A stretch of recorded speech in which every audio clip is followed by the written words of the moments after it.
Lee. My name is Jordan, and every month we highlight amazing founders and talent like Stacy here and Laura Capilla, who we're joined with, and we're looking at how they make remote work in such a wild time. And I'm really excited to have you both on the show today. So thanks so much for being on. Thanks, Jordan. Yeah.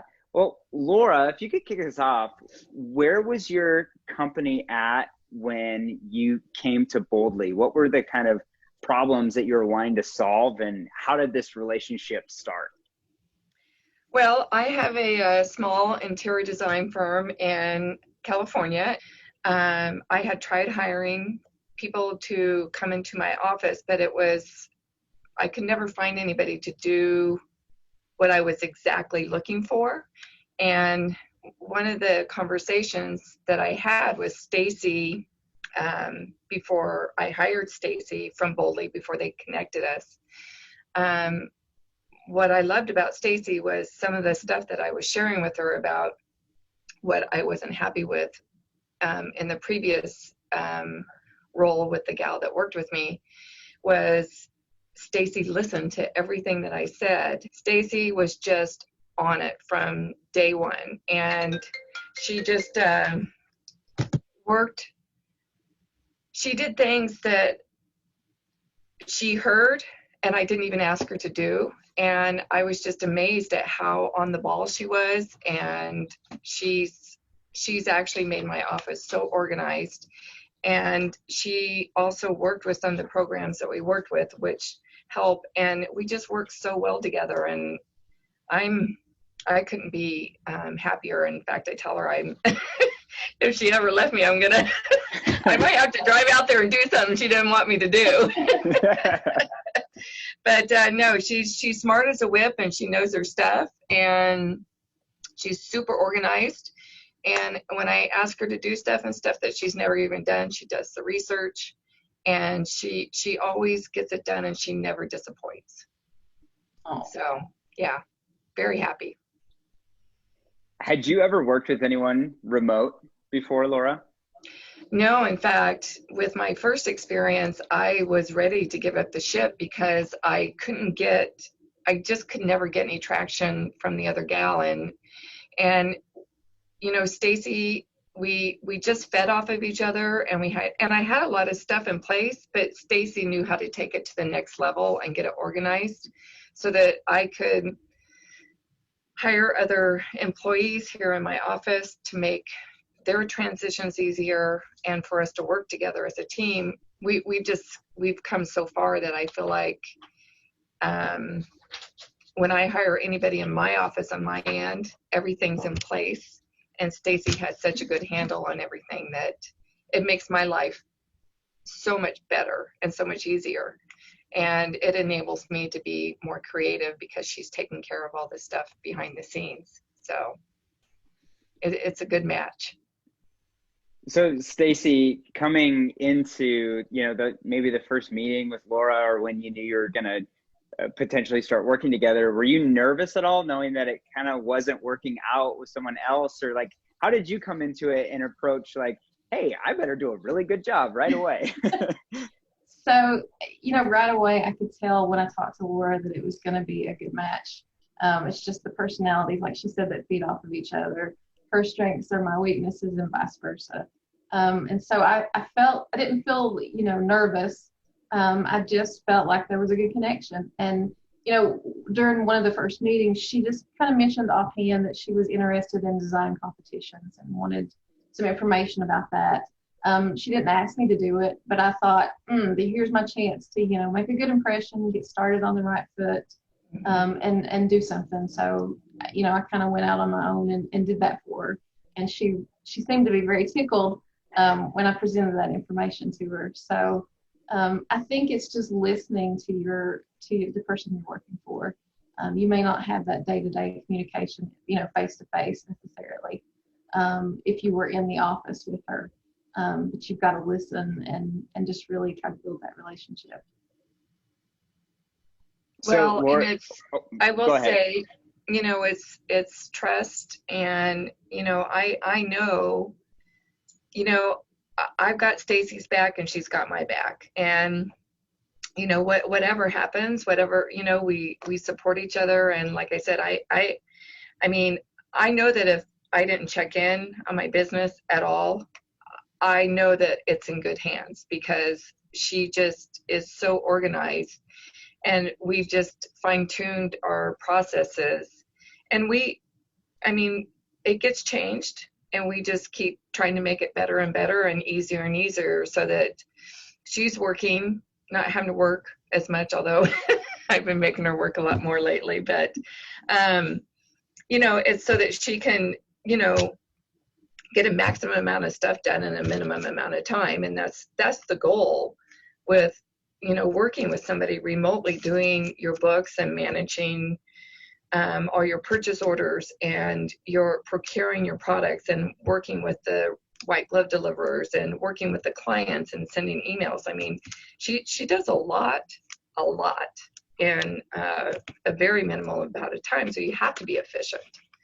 So, and you have to have the processes in place in order to do that. And you have to be organized, which she is. I'm not so much. So would you agree with that, Stacy? But I do know where everything is. I agree that we're well matched, definitely. Mm-hmm. But you know, Jordan, Laura really wanted somebody that was in her business. That was one of the things that I wanted. I wanted to be in somebody's business. I wanted to be a part of it. So again, it was, I think, a really good match. It is really the only way to work remotely and run somebody's business from remote, is to be able to go through their emails and have a system of, like, I know when Stacy's been in my emails, the way she checks them off. And so it works. Well, and you're in a pretty interesting niche. I mean, with interior design, obviously I imagine, I don't know a lot about it, but I imagine you're there with people looking at spaces, and it seems like it's probably a personal touch kind of industry, right? I mean, it's like very relational. And so having someone come in then and start being that relational hub, like between vendors, between clients, between your team that's growing, I have to imagine that's a heavy lift to get someone who's, you know, you really trust to represent you well with such a relational component to your business. Is that true? Very true. In fact, I mean, Stacy, you know, just the way that she writes her emails and what she asks from the vendor, she's very professional. And like I said, I mean, I'm not a micromanager. I probably meddle too much in what Stacy appreciates, but you know, we communicate with each other, and I tell her, I go, okay, Stacy, I did this, and anyway, but she has to be that professional loop for me because she's representing, you know, LauraLee Interiors, and I totally trust her in it. Like, I mean, I give her a lot more work if she wanted to work more. So, Stacy, what's been your favorite, I guess we could call it like a problem that you solved, or a time when you feel like you two really ran up against something that was an issue that you had to be kind of nimble about and collaborative with, that you fixed? Not necessarily a specific instance, but just in general, I often have described Laura as this butterfly that I'm trying to catch. That she, you know, her communication style and my communication style may differ. But once I can get her pinned down, and I knew her, I knew how to understand her, I felt like we really overcame a lot of potential, you know, problems. When we first started working together, you know, I was in one room, and then I'm in the next room, and then I'm in the next room. Stacy knows how I work now, so she totally catches. I mean, she didn't have any problems with that, but I would say it probably took you a little bit to figure that out. Like, wait, Laura, what room are you in now? You know, what project are you on? Yeah, what project are you on? So, because, you know, we run usually up to, I mean, we can run up to 20 projects at a time together. So between Stacy and then I have, I did have a full-time gal, but I don't have her anymore. And I have a part-time gal that works with me here 15 hours a week. So we manage a lot. We get a lot done and in the time that we have it in the week for as many projects as we're managing. So you have to have the right people and the right communication. I'm not running around with my hair on fire all the time. Stacy, what was the toughest for you in learn? Because I know we've talked before, and I know that you didn't come from an interior design background, Right. And it is an interesting industry. And 20 projects, that is a lot of details. So what was the toughest for you in like learning the industry, or maybe even the most rewarding for you, like jumping in and having to figure out like, okay, how does this machine work? I love to learn new things. So new technology or new platforms or thinking about new process. It's just, I love it. I thrive on it. So every time we've had a new project, we've learned things, let's do this different next time. And we've really evolved, I think, some of the processes and communicate better. So to me, that was just all exciting. And I love it because this industry is never the same day to day. It's totally different in terms of what you're doing and, the people you're talking to. So I like that it's constantly changing. A lot of people don't like change, but that's one thing that I really do like. It's different. That's a good trait to have in 2020. Yes. Yeah, that will serve you well. Well, Laura, what would you say has been the biggest demonstrable benefit to your company in having Stacy as part of your team? Our business is unique in the fact that we're not in a large firm. And so the process isn't the same every day. And we're not doing the same thing every day.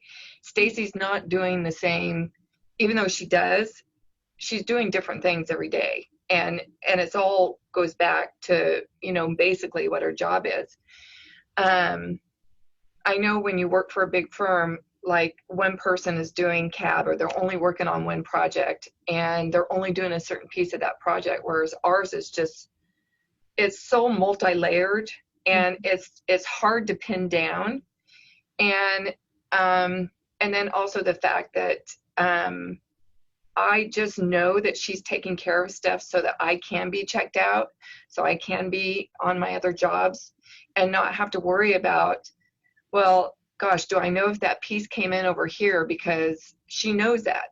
She knows when something's being shipped. She knows that when projects need to be put together. She just knows the stuff to get the projects done in a more timely manner, which I would say that was probably one of my biggest faults, is not being able to get stuff done because I was doing everything.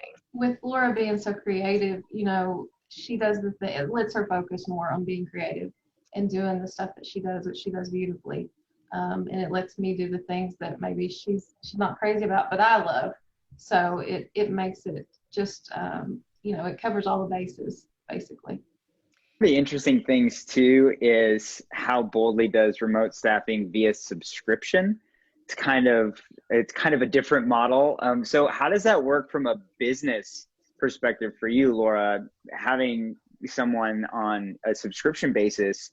And does that help? Was it weird? What did it do for you from like that kind of, I can count on this much aspect? Well, what's nice is that if we do have these really busy months, we can up the hours if we needed to scale back. I kept Stacy on during the shutdown here. And, I think we took our hours back 10 hours. And I still kept her busy. I think we still had to add some hours at the end because I still kept her busy because we were just trying to catch up on stuff that, that we don't normally get to work on. Because she helps me not just in the process part, but also marketing, trying to get photographs in for magazines, what have you. So, she's doing a multi-layer of stuff that I don't have to do, which is really wonderful for me. It frees my time up a lot. But I love the aspect of being able to change the hours. And we always talk about, you never lose those hours because we use them. So, I mean, it's nice to know that this is my cost for this month. And if I need to add extra costs, it's well worth it. It's because I needed it because we're busy. So it works. Well, last question of the day. What's your best advice for people who are just starting to work remote? What would you give them, like day one? I wish I would have known this. That there's this impression with people that have never worked remotely that it's totally different, and it's not. You know, you can still communicate well. You can still, you know, be a part of somebody's business, whether it's, you know, whether you're sitting in the office beside them or whether you're, you know, on the other side of the country, which is the case with me and Laura. And I think that as long as you are not scared of it, and you realize that there's no such thing as too much communication, you know, you want to over communicate rather than under communicate, and you want to make sure that nothing is getting left to, you know, out. I think as long as you have those expectations, that it's a really rewarding experience. I have a friend now, I would consider her family, and you know, that's not because we're sitting in the office together. It's not because we're not. It's just a, you know, a blessing to have. Mm-hmm. I agree. And I would say the biggest change, I think, that made a difference in us being so successful together is that Stacy wasn't afraid to be in my emails, and I wasn't afraid of her being in my emails, you know? So, I mean, I felt I have nothing to hide, and I felt like it was the only way that she could really know what I'm doing in my business every day. She knows who I'm communicating with, what I'm saying to the clients. So she really has pieces every day of what I'm doing, you know?